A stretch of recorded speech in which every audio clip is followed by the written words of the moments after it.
Kings. We're up to chapter 18, where Elijah sends to Ahab. Start reading in verse 1. It says that it came to pass after many days that the word of the Lord came to Elijah in the 3rd year, saying, Go show yourself unto Ahab, and I will send rain upon the earth. And Elijah went to show himself unto Ahab, and there was sore famine in Samaria. All right, I'm going to stop right there for just a second. In the previous chapter, we studied about Elijah. Elijah was sent to Ahab to tell him there would be no rain until God said so. Remember? Yep. Right. Here it is 3 years later, still no rain, but God speaks once again to Elijah, sending him back to Ahab. And on his way back, as he went back to Ahab, he saw the devastation of the drought. There was a sore famine in the land of Samaria. Okay, so now he has to go to Ahab. Verse 3. And Ahab called Obadiah, which was in the governors of the house. Now Obadiah feared the Lord greatly, for it was when Jezebel cut off the prophets of the Lord that Obadiah took 100 prophets and hid them by 50 in a cave and fed them with bread and water. And Ahab said unto Obadiah, Go into the land, into all the fountains of water, and into all the brooks. Peradventure we may find grass to save the horses and mules alive, that we lose not all the beasts. So they divided the land between them to pass throughout it. And Ahab went one way by himself, and Obadiah went the other way by himself. All right, we're going to stop there. So there's famine in the land. And Obadiah is the governor of the house of Ahab. Now, this is a very interesting thing about Mr. Obadiah. His name means servant of Jehovah. And it says here he's a God-fearing man. And that he hid 100 prophets from Jezebel. Jezebel was going to have these prophets killed. Right. And and Jezebel's name, I think we studied it before, but it means Baal is exalted, or Baal is my husband. Okay? Yeah. So this lady named herself, I'm the wife of the god Baal. That's what her name means. And it says here that Jezebel cut off the prophets. That word cut off is karath in Hebrew. It means cut down, eliminate, and kill them. Now this guy was a pretty brave man to sneak 100 prophets at 50 at a time right underneath Jezebel's nose to hide them in a cave. Right. Now, it brings to mind something. This man, Obadiah, was a servant of Jehovah. Even his name means servant of Jehovah. It comes to mind Germany in 1938 through Right. 1945, where people had to hide, Germans, good Germans. There was such thing. There was. There was such thing as good Germans. They hid people. Right. They had to hide them in order to save them. And this is the same thing. It's just history repeating itself once again. You get some God-fearing men that are in the midst of an evil country, and they do good things. And they didn't care if they had to die themselves. Oh no.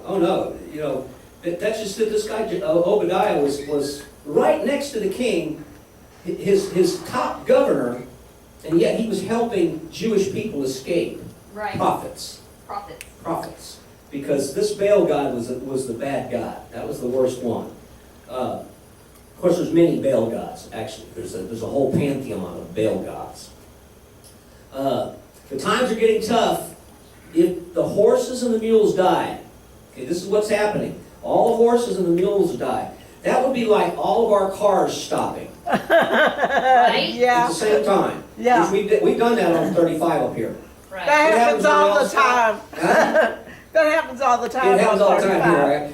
But here, all the mules and the horses were dying. That is their commerce. That's how they get from place to place. That's how they get their food from one place to another. That's how they get their military from one place to another.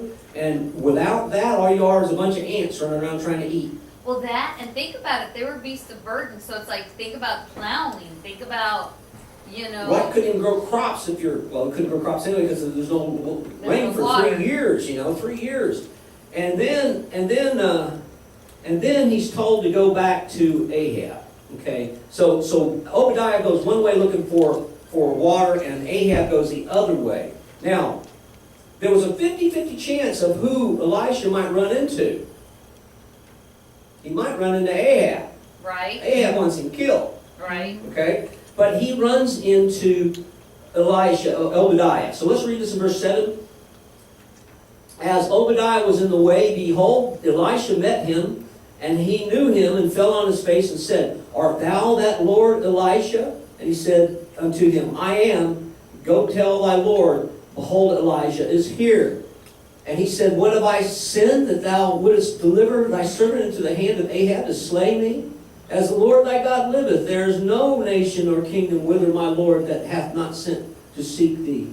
And when they said, He is not there, he took an oath of the kingdom and nation that they found thee not. Now thou sayest, Go tell the Lord, thy Lord, behold, Elijah is here. And it came to pass, as soon as I am gone from thee, that the Spirit of the Lord shall carry thee whither I know not. And so when I come and tell Ahab, he cannot find you. He shall slay me. But I, thy servant, fear the Lord from my youth. Was it not told, my Lord, that what I did when Jezebel slew the prophets of the Lord, and how I hid the 100 of the men of the Lord's prophets by 50 in a cave, and fed them with bread and water? And now thou sayest, Go, tell thy Lord Elijah is here, and he shall slay me.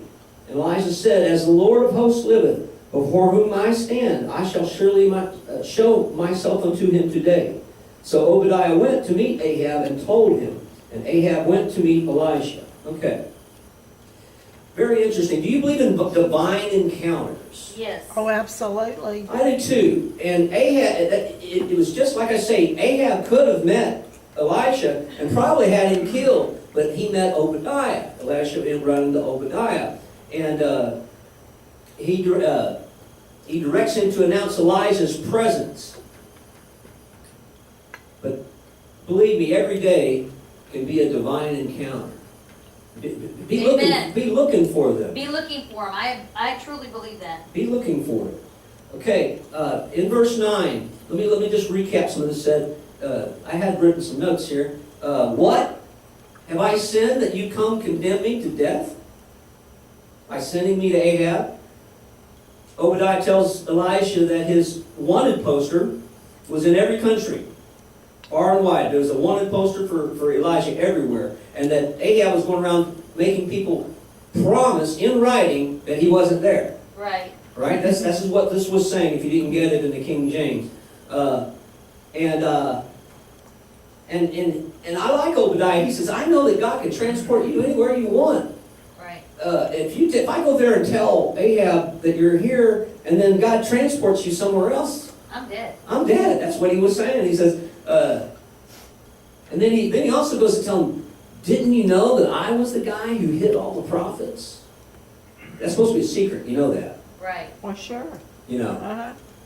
But he was saying, I was the guy. I was that guy. Don't send me to get... Now you're telling me to go to a firing squad. But Elijah swears, as the Lord of hosts lives, he says, I will meet with Ahab today. Verse 15. So Obadiah meets with Ahab, but Ahab, either wanting revenge or being impatient for rain, goes to meet Elisha. Did you notice that? Yeah. So Obadiah went to meet Ahab and told him, and Ahab went to meet Elisha. He didn't wait for Elisha to get there. So he's after him. Okay, that brings us to verse 17. And it came to pass when Ahab saw Elisha that Ahab said unto him, Art thou he that troubleth Israel? And he answered, I have not troubled Israel, but thou and thy father's house, and that ye have forsaken the commandments of the Lord, and you have followed Baalim. Now therefore send and gather to me all Israel unto Mount Carmel, and the prophets of Baal, 450, and the prophets of the groves, 400, which eat at Jezebel's table. So Ahab sent to all the children of Israel, and gathered the prophets together unto Mount Carmel. It's interesting stuff coming up in this book. You notice that Satan the accuser, in verse 17, accuses Him of being the troublemaker. Elisha. Elisha was the cause of all the drought and all the people dying. Isn't that how people are? Oh, yeah. They blame God. A tornado comes through. Oh, it's God's fault. You know? No, it's not necessarily God's fault. Elijah was not afraid to rebuke Ahab either. Did you notice that? He Right, says, it's not my fault, it's yours. right. And I'll tell you why. I'm not gonna pull punches here. You're worshiping the god Balaam. You're doing wrong. That's why there's a drought here. And then he challenges him. He says, let's go up to Mount Carmel. Mount Carmel means a fruitful land. It's a mountain on the Mediterranean coast of Israel. Here we go. Here's Mount Carmel. See it? They went up on top of that mountain. That's where they're gonna do the sacrifices. I thought it was interesting that place is still there today on the coast of Israel, on the northern Israel. Now Elijah is going to be versed against 450 prophets of Baal and 400 prophets of the groves, or Ashtaroth. Okay, so you got prophets of Balaam, and then you have prophets of Ashtaroth. Ashtaroth is the evil sexual goddess that Jezebel promotes. Okay. Now, interesting today, Mount Carmel is called something else. It's called El Makraka. El Makraka, which means the burning place. Wow. I guess Ahab had faith in Balaam, so he took the challenge and called the prophets together, right? But it's interesting that that's called the burning place today because that's where they had the fire come down from heaven. Yeah. See, even the name of the place tells you the truth of the Right. Bible. I just love it when you see that in history, and history can't be erased. I don't care how many statues they take down. All right? Amen. Amen. Amen. All right, that brings us to the challenge. The challenge. Verse 21. Elijah came unto all the people and said, how long halt ye between two opinions? If the Lord be God, follow him. But if Baal, then follow him. And the people answered him not a word. Then Elijah said unto the people, I, even I only, remain a prophet of the Lord. But Baal's prophets are 450. Let them therefore give us 2 bullocks, and let them choose 1 bullock for themselves, and cut it in pieces, and lay it on wood, but put no fire under it. I will dress the other bullock, and lay it on the wood, and put no fire under it. And call ye on the name of your gods, and I will call on the name of the Lord, the God that answereth by fire. Let him be God. And all the people answered and said, it is well spoken. Okay, I'll stop there for a second. Now, verse 21, he asked a question. And what does this tell us about the people? The question that he asked, what does it say in your version? How long? Oh, which one? Verse 21, the 21? question that Elijah asked the people. Okay, so in verse 21 it says, then Elijah stood in front of them and said, how much longer will you waver, wobbling between 2 opinions? If the Lord is God, follow him, but if Baal is God, then follow him. But the people were completely silent. So how long halt ye between 2 opinions? 2 opinions, 2 gods. This was a problem they had. Some people were following God, the Jehovah God, but they were also following Baal. Right. Can you do that? No. Not even. Not in please the Lord, no. Not to please the Lord, no. But do people do that? I was going to say, even people do that today. I mean, it may Yeah. not be an idol or a god, but people are still doing that today. They want to, I hear more often than not is that, I went to church this Sunday. Yeah. I punched in my time. Yeah, that's really not going to do it, is it? I mean, Yeah, even though, I went to church on Sunday. I paid my tithes. Yeah, I don't have to do anything else. right. and I look up that word, I don't have to be nice to my neighbor. I look up that word halt, Until he makes me mad. because we don't use the word Till halt. I How long want halt something ye between 2 opinions, Yeah. right? So I looked at the word halt, and it's pashak in Hebrew, P-A-S-A-C-H, and it means to hop, skip, limp, or pass over. And the opinions, the word opinions there, between 2 opinions, is sa'if, 2 words, actually. It means divided in your mind. How long are you going to skip, hop, and lip with a divided mind? Can't make up your mind. Yeah. You know, What's James good said for something me? about, having a mind, it has to be. Double-minded. A double-minded person is unstable in all of his ways. Thank you, that's what it said. Yep. And this is exactly what he was saying. So it's like continuous. Yeah, and you can't serve two masters. Let's look up three scriptures here. Y'all look them up for me. Matthew 6:24, Romans 6:16, and 1 Corinthians 10:21. Matthew 6:24, Romans 6:16, and 1 Corinthians 10:21. Romans 6:16 is, don't you realize that you become a slave to whatever you choose to obey? You can be a slave to sin, which leads you to death, or you can choose to obey God, which leads you to righteous living. Amen. In Matthew what? Matthew 6:24. I have it. Okay. No man can serve two masters, for either he will hate the one and love the other, or else he will hold to the one and despise the other. Ye cannot serve God and mammon. Mammon, which is filthy lucre, money. Right. And 1 Corinthians 10:21.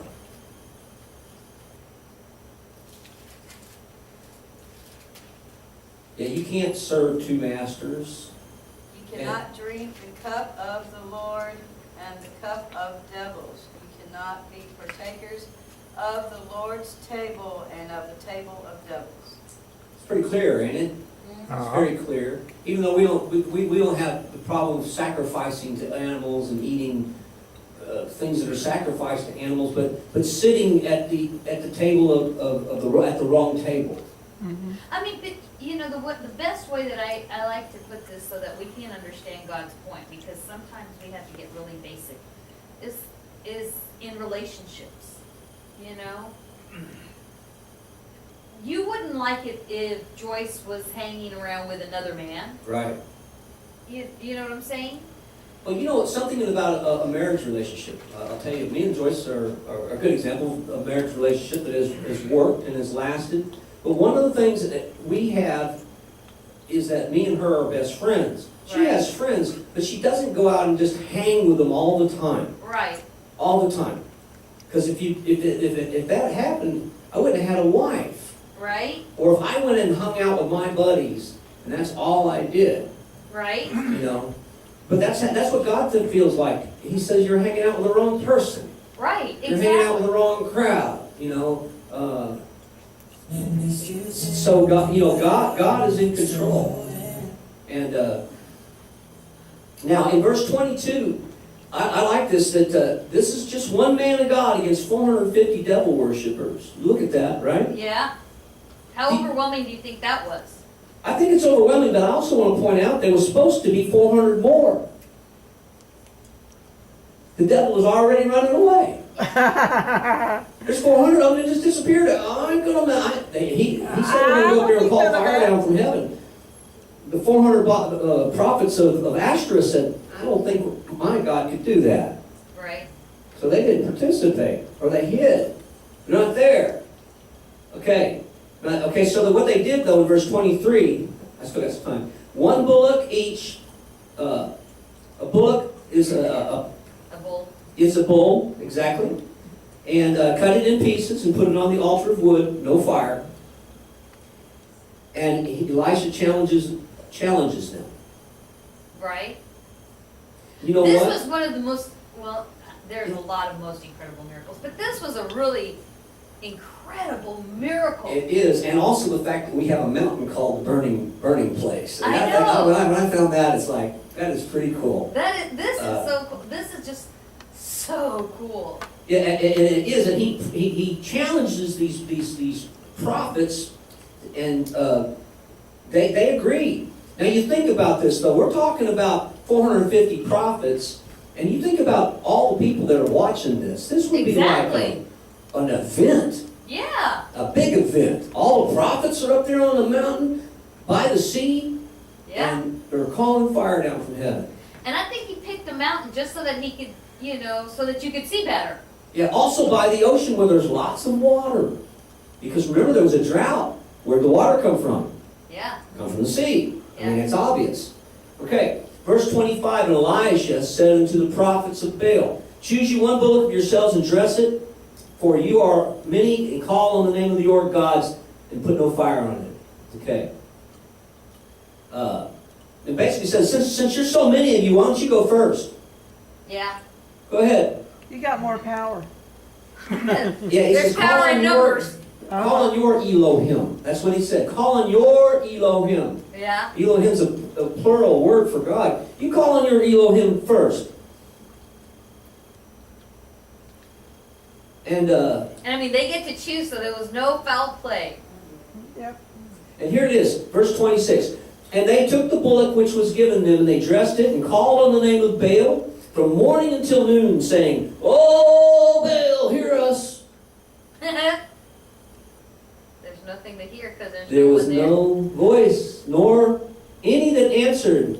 And they leaped upon the altar they had made. And it came to pass at noon that Elijah mocked them and said, "Cry aloud, for he's a god. Either he's talking, or he's pursuing, or he is on a journey, or peradventure, maybe he's asleep and needs to be woken up." Let me read my version. Sure. This is the HCSB.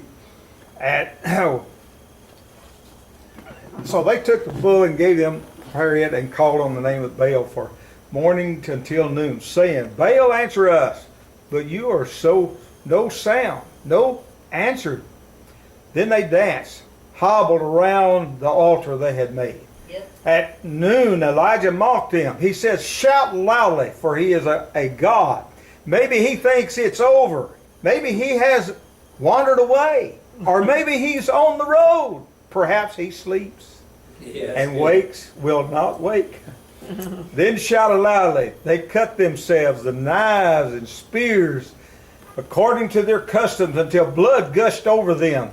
All afternoon they kept on raving until the offering of the evening sacrifice, but there was no sound. No one answered. No one paid attention. All right, we'll stop there. That's really You know, good. but see, mine's the same way because mine was like, I like this. Perhaps he's daydreaming or he's relieving himself. Relieving himself. He went potty, dude.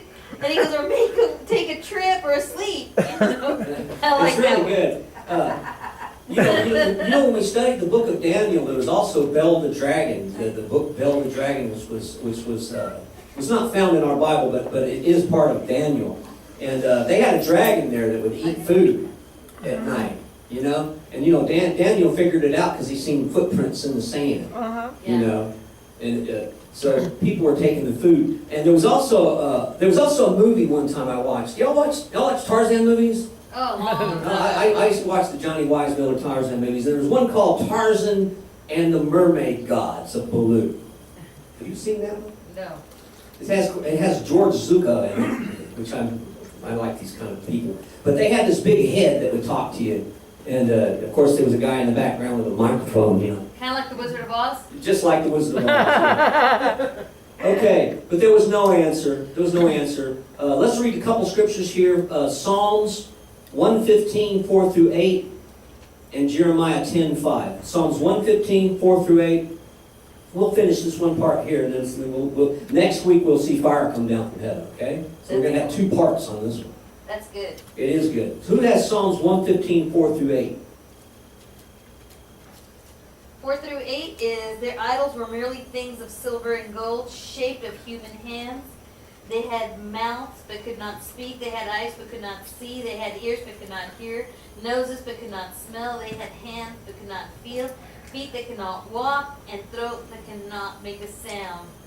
And those who make idols are just like them, as they are not who trust in them.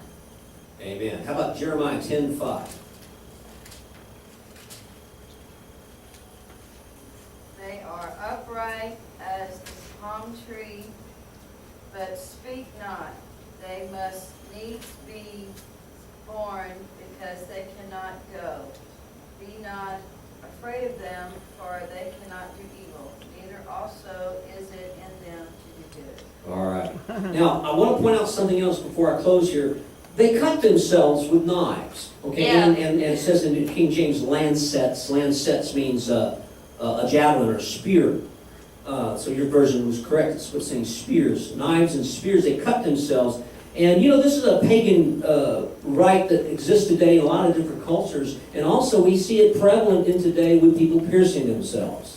Now, there's one thing about piercing your ear for decoration for a woman. But there's one thing about piercing your entire body. Yeah. There's something wrong with it. But you know what? I truly believe that's a spirit, a demonic spirit. Because when you see that a lot with younger people now, Yes. of the issue of cutting Oh, yeah. and stuff Cutting. like that. You know, Self- not just the piercing, but actually the cutting. And it's like, Yeah, Also, self-mutilation. this ritual self-mutilation. goes back a long ways. The American Indians, many of themselves cut Yeah, themselves in blood rituals. Also, the scalping of people Yeah. was a blood ritual. They didn't Yeah. kill. You know, scalping wasn't killing you. no, Just ripped your hair off. You know, yeah. a lot of times they left you alive. And then the Aztec Indians were another one to cut. And then you see also people tattooing themselves with razor blades. Yeah. You know, nowadays that comes from pagan religions. Yes. And there's something, again, this is a copy. Only Christ's blood can cleanse. Amen. amen. Some people feel a cleansing when they cut themselves. Yeah. I've heard them talk about it. Yeah. They get a rush out of it. And it's a completely evil, demonic thing. It is. It is a completely evil, demonic thing. Self-mutilation. My dad used to use this verse to say that tattoos were wrong, and that's between you and God. But mutilating yourself to get God to do something, Yeah. Yeah, that's what they were doing. You know, that's pretty satanic. That is. Uh, That's a pretty crazy God they serve. But it says here that after they did all these things, they prophesied for several hours. Oh, all day long, all evening long, till the evening sacrifice, and there was no voice heard, nor any that regarded. And actually, the word regard here is kesheb, which means heed or hear, heard. So in other words, all their sayings, nobody heard. Nothing. They were speaking to false gods. Okay, so next week, we will take off at verse 30. And this is where we get to see Elisha come back and show us what God can do. All right, God bless you. Hi, Peppers, what you doing? We're just sitting here. How was your weekend? Oh, fantastic. I came morning, but, What, oh, because of the rain? No. Out there doing I stuff? worked. You had to work yesterday? Aw. Yeah. He'll have to work yesterday too. Yeah. Or o'clock till about 3:00. No, 2:30. What did they do? Well, they'll work. Clean house. Bill texted me and said, I don't know who it was. He said, Grandpa, let's get together. and That's go." Christopher Ryan, he's been telling me for Oh, is a that while. right? He's been telling me for a while, he's like, I gotta get Grandpa to go take him to dinner. Yeah, he keeps saying that. Relax. No, Ryan's been telling me for some time, he's like, I gotta get Grandpa, gotta go have dinner with him, I have to go have dinner with him. And he said, with my girlfriend and your girlfriend. Oh, really? Oh! Well, then that would have had to be right, because they don't have a girlfriend. they'll better have a girlfriend. You better have you. Technically, Ryan doesn't either, so Is it not his girlfriend yet? I haven't heard anything of it being official. That's Oh, like, official. you see where I gave him crap It yesterday has for to it? be official. He only with her like